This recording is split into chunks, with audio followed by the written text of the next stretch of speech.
There's a lot of flaws in that question because you're comparing a messenger of God to a scientist.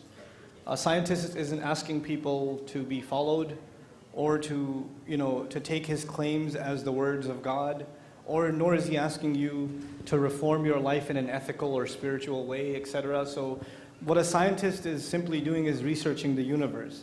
And the assumption that following the Prophet somehow contradicts following modern scientific research is absurd. I mean, they're not mutually exclusive. I think this problem occurs in many other faith traditions where science was seen as a threat. And the assumption is made that all religions must be this way, all religions must discourage scientific inquiry. But actually Islamic history, as was already indicated just now, thank you Sheikh, it has been one of very in-depth scientific inquiry and even pioneering in the field of scientific inquiry.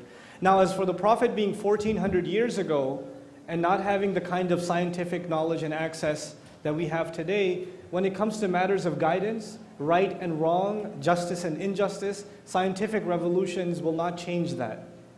Doesn't matter what kind of technology you hold, what is fair is still fair and what's unfair is still unfair. Truth is still truth and falsehood is still falsehood. Wronging people is still wronging people. So whether we live now or 300 years from now or 300 years before now, the principles on which we're supposed to live our life are timeless. And so they were given in a desert, and that desert educated the rest of humanity. And it gave life to the rest of humanity. And that's what we hold dear. We hold that revelation and that message dear, and that legacy.